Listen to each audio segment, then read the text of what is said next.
بسم الله الرحمن الرحيم. السلام عليكم ورحمة الله تعالى وبركاته.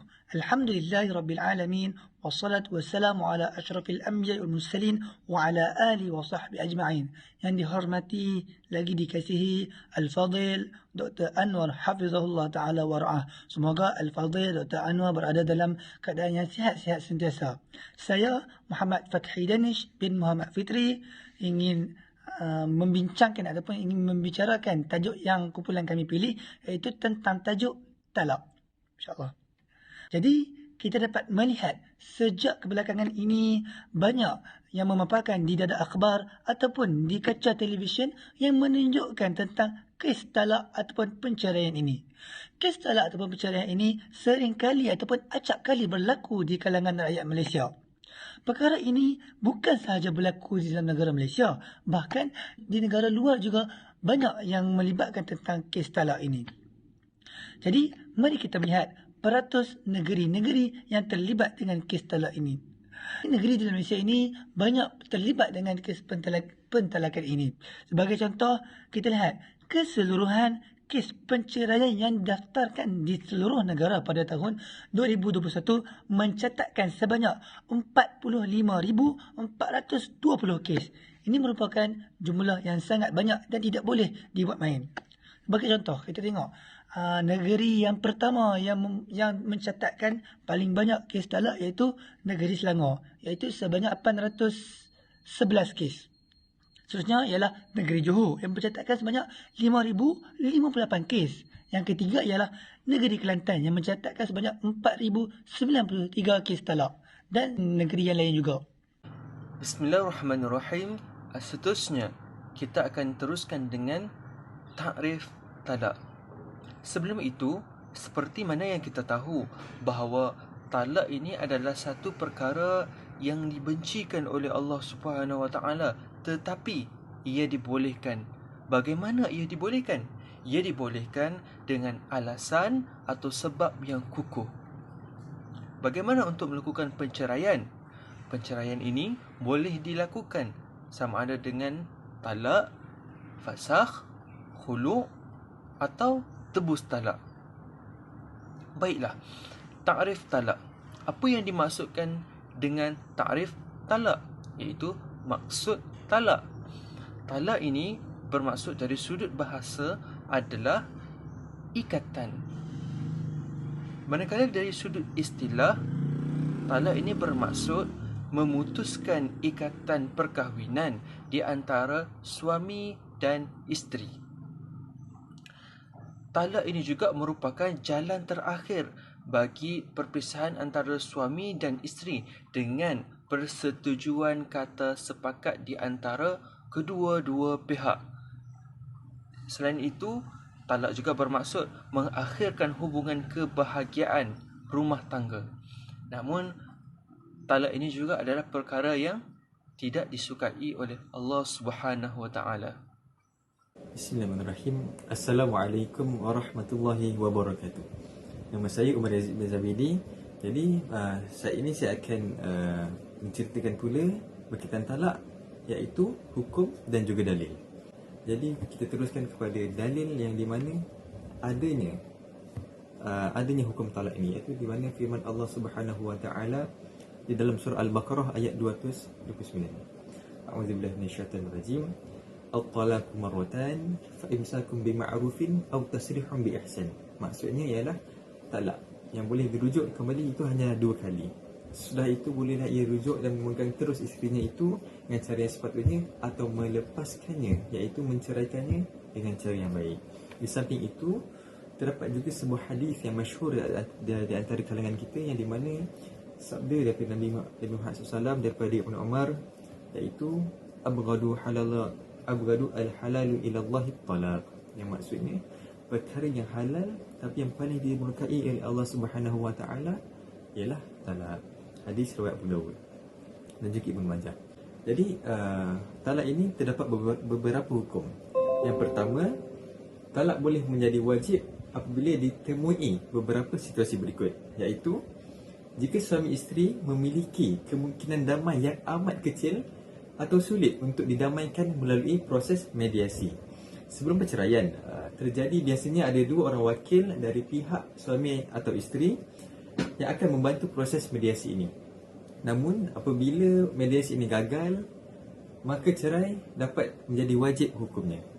Mediasi adalah satu proses perundingan yang terpimpin, yang tertutup serta terjaga, informal dan sukarela untuk menyelesaikan pertelingkahan dengan dibantu oleh satu pihak ketiga yang neutral, iaitu mediator. Mediator tersebut bekerjasama dengan pihak suami isteri bagi mencari jalan penyelesaian secara damai dan dipersetujui oleh kedua-dua pihak. Jika pengadilan menjatuhkan pendapat sekiranya talak lebih baik dijatuhkan daripada meneruskan pernikahan, tetapi suami tak dapat mengucapkan talak sementara talak itu adalah wajib, hukumnya adalah suami itu berdosa. Jadi talak juga wajib hukumnya bagi suami yang mengela isterinya, iaitu suami bersumpah untuk tidak menggauli isterinya dan bersumpah untuk menceraikan isterinya. Jadi waktu ini ditangguhkan sehingga 4 bulan, dan apabila setelah 4 bulan berlalu suami enggan kembali kepada isteri, maka hakim berhak untuk memaksa suami itu untuk mengikrarkan talak. Itu yang pertama. Yang kedua adalah talak yang mana hukumnya adalah sunnah. Talak hukumnya sunnah apabila dijatuhkan kepada suami dengan ikhlas demi kebaikan isterinya dan untuk mencegah kemudaratan apabila isterinya tetap tinggal bersamanya. Biasanya hal ini terjadi apabila suami yang masih mencintai isterinya, tetapi isteri tak dapat mencintai suaminya sehingga mengakibatkan isteri tak dapat melakukan tugasnya dengan baik. Talak juga dijatuhkan, talak yang dijatuhkan suami ini juga demi kemaslahatan isterinya, iaitu hukumnya sunnah. Adapun beberapa situasi di mana talak hukumnya sunnah, iaitu suami tidak mampu menanggung nafkah isteri secara zahir ataupun batin dan tidak mampu memenuhi kewajipan suami terhadap isteri, dan juga isteri tidak dapat menjaga kehormatan serta martabat dirinya, atau terdapat beberapa ciri-ciri yang mana isteri itu menjadi derhaka kepada suami. Jadi isteri seperti ini sebenarnya boleh dihindari dengan mengetahui ciri-ciri wanita yang patut dinikahi. Itu adalah berkaitan dengan hukumnya sunnah. Dan yang ketiga, talak yang mana hukumnya adalah makruh. Talak hukumnya makruh jika suami menjatuhkan perkataan talak terhadap isterinya tanpa sebab yang jelas dan keadaan rumah tangga yang masih bahagia, yang masih elok. Selain itu, talak juga hukumnya makruh apabila isteri yang diceraikan itu memiliki sifat yang baik dan taat kepada suaminya serta memiliki ciri-ciri isteri yang soleha. Dan yang keempat, talak yang mana hukumnya adalah mubah. Mubah iaitu talak yang mana hukum mubah adalah talak di mana suami memiliki keinginan untuk menceraikan isterinya kerana sudah tidak mencintai isterinya, atau jika isteri tidak dapat mematuhi suami serta berperangai buruk. Jika suami tidak dapat menahan dengan sikap isteri itu dan tak dapat menahan sabar, maka talak hukumnya adalah mubah atau boleh dilakukan. Hal ini juga boleh terjadi apabila suami lemah nafsunya atau isteri yang tidak lagi subur, iaitu belum datang masa haid atau telah selesai masa haid. Itu adalah untuk bahagian mubah. Dan yang kelima atau yang terakhir adalah talak mana hukumnya adalah haram. Talak boleh menjadi haram apabila talak yang dijatuhkan suami tidak sesuai dengan petunjuk syariat Islam. Hal ini bererti talak yang dijatuhkan pada situasi ini, talak tersebut dilarang untuk diungkapkan. Situasi tersebut antara lain adalah sebagai berikut. Yang pertama, suami menceraikan isteri saat isteri masih dalam masa haid. Yang kedua, suami menjatuhkan talak pada isteri setelah ia disetubuhi tanpa diketahui hamil atau tidak. Seterusnya, suami yang sedang sakit dan cerai isterinya bertujuan supaya isteri tidak mendapatkan hak atas hartanya. Dan yang terakhir, suami mentalak isterinya kerana ingin menganiaya isterinya. Jadi ini adalah hukum-hukum yang terdapat pada talak, iaitu pertama adalah hukum yang wajib, sunnah, makruh, mubah, dan yang terakhir adalah haram. Bismillahirrahmanirrahim. Assalamualaikum warahmatullahi ta'ala wabarakatuh. Baiklah, insyaAllah kita akan teruskan kepada topik yang seterusnya, iaitu rukun talak. Talak ini mempunyai 4 rukun dan salah satu daripada rukunnya ialah seorang suami. Seorang suami yang menalak isterinya harus memenuhi beberapa syarat sebagai seorang pentalak, iaitu ada ikatan pernikahan yang sah dengan isterinya. Yang kedua, dia mestilah baligh. Yang ketiga, berakal dan tidak dipaksa. Jika seorang suami itu dalam keadaan mabuk ataupun sedang tidur, maka talakannya itu tidak akan menjadi sah seperti seorang yang mengigau dan sebagainya. Dan dia mestilah tidak dipaksa, iaitu dia diminta ataupun diugut untuk menceraikan isterinya di atas dasar-dasar sesuatu. Dan jika dia melafazkan lafaz talak tersebut, talaknya itu tidak akan sah kerana dia adalah seorang yang terpaksa. Baiklah, rukun talak yang kedua ialah isteri, yang mana seorang isteri yang ditalak oleh suaminya harus memenuhi beberapa syarat seperti yang seperti seorang suami tadi. Antara syarat-syaratnya ialah seorang isteri itu perlulah mempunyai ikatan pernikahan yang sah dengan suami yang menjatuhkan talak. Yang ni jika dia ditalakkan oleh suami orang lain ataupun berikutnya, maka talaknya itu tidak sah kerana dia ditalakkan oleh seorang lelaki yang tidak mempunyai ikatan pernikahan yang sah dengannya. Yang kedua, masih dalam masa iddah talak raj'i yang dijatuhkan sebelumnya. Dan yang ketiga, belum diceraikan dengan talak 3 oleh suaminya.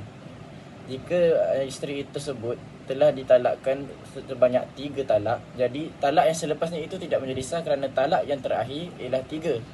Seperti mana yang maklum, talak itu adalah 3 saja. Baiklah, yang ketiga, rukun talak yang ketiga ialah ucapan talak. Ucapan talak yang digunakan oleh suami untuk mentalak isteri harus memenuhi beberapa syarat, iaitu pertama, ucapan talak jelas menyatakan penceraian, iaitu lafaz sarih. Suaminya tidak perlu ataupun tidak boleh menggunakan kinayah sebagai lafaz talaknya, seperti aku ingin menjual engkau dan sebagainya. Dia perlulah menyebut dengan lafaz yang jelas, iaitu aku mentalakkan engkau ataupun aku menceraikan engkau. Serta ucapan talak diucapkan dengan sengaja dan bukan atas dasar paksaan, seperti mana syarat seorang suami sebagai rukun talak yang pertama, iaitu dia perlulah menceraikan isterinya atas dasar niatnya sendiri dan bukan secara paksaan. Iaitu sengaja di sini bukanlah bermaksud jika seseorang suami dan isteri itu bergurauan-gurauan dan mereka, si suami secara sengaja terlafazkan talak, tapi maksud sengaja di sini atas dasar paksaan ataupun bukan paksaan, bukan atas dasar sengaja yang bermaksud bergurau-gurau dan sebagainya. Sengaja atau tak sengaja tu bukan maksud atas dasar gurauan. Baiklah, yang keempat ialah wilayah kekuasaan, yakni seseorang suami itu berkuasa, hak kuasanya ke atas isterinya. Baiklah, sekadar itu saja daripada rukun talak. Assalamualaikum warahmatullahi wabarakatuh. Seterusnya, saya beralih kepada jenis-jenis talak. Terdapat banyak jenis talak yang biasa kita dengar. Antaranya ialah talak raj'i, iaitu talak 1 atau 2 yang dilafazkan oleh suami. Suami boleh kembali rujuk kepada isterinya dalam tempoh iddah tanpa perlu kepada akad dan mas kahwin yang baru. Kedua, talak ba'in, iaitu penceraian yang tidak boleh dirujuk oleh suami dalam tempoh iddah isteri, melainkan dengan akad dan mas kahwin yang baru. Ia boleh dibahagikan kepada 2 bahagian. Yang pertama ialah talak ba'in sughra, iaitu kecil. Yang kedua, talak ba'in kubra, iaitu besar. Apa itu talak ba'in sughra? Iaitu apabila suami menceraikan isteri dengan talak raj'i, sama ada 1 atau 2, kemudian tidak merujuknya hingga tamat tempoh iddah. Begitu juga penceraian yang berlaku sebelum persetubuhan, penceraian dengan sebab ilak, fasakh dan khulu', dan pertukaran agama suami isteri.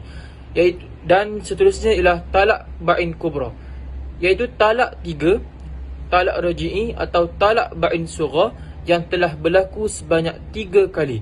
Apabila berlakunya talak 3, maka si suami tidak boleh kembali mengahwini isterinya biasa, melainkan setelah syarat berikut dipenuhi. Adanya 5 syarat, iaitu yang pertama, setelah selesai iddah isteri itu. Yang kedua, bekas isteri berkahwin dengan lelaki lain. Yang ketiga, suami kedua menyetubuhi bekas isteri itu. Yang keempat, suami kedua menceraikan si isteri. Dan yang terakhir ialah selesai iddah dari suami yang kedua itu. Seterusnya, adanya talak farak, iaitu ba'in mu'abbad yang bermaksud kekal, iaitu pembubaran perkahwinan yang terjadi sebagai implikasi daripada proses li'an, dan tidak ada peluang lagi bagi suami isteri untuk berkahwin semula melalui apa cara sekalipun.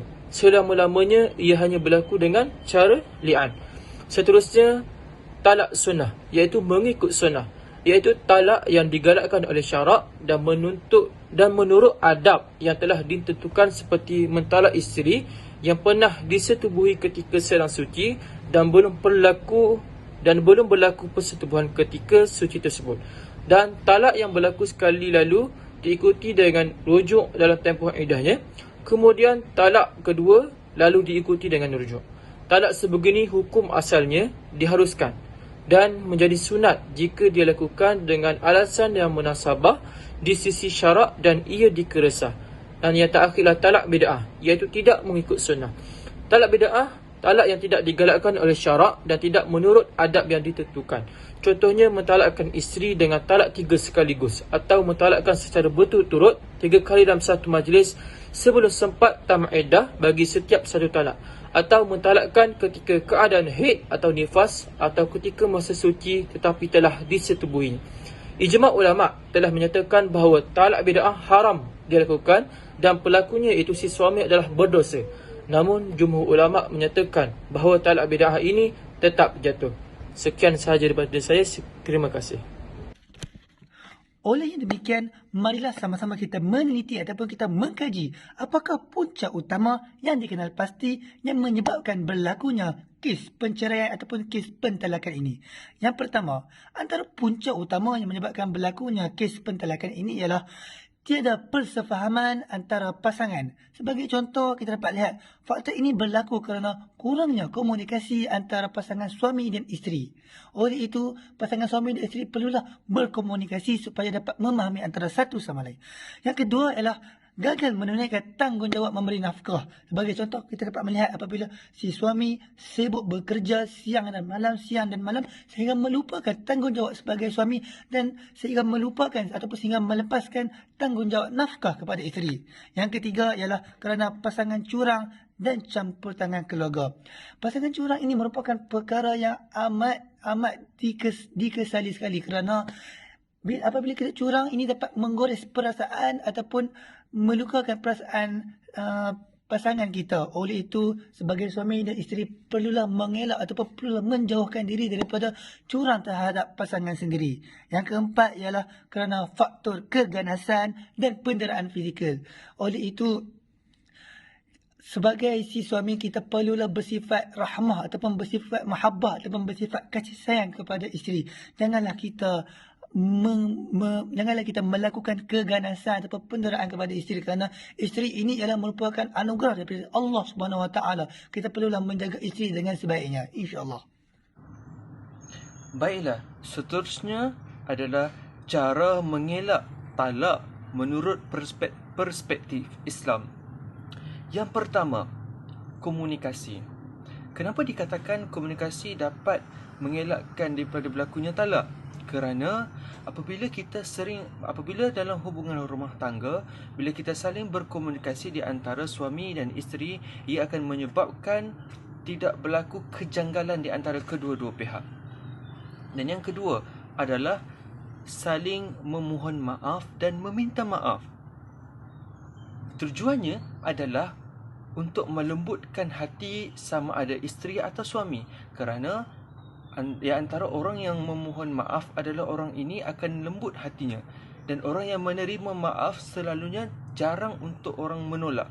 Jadi sekiranya berlaku di antara suami dan isteri, ia akan menyebabkan persefahaman antara kedua-dua pihak itu adalah sangat tinggi.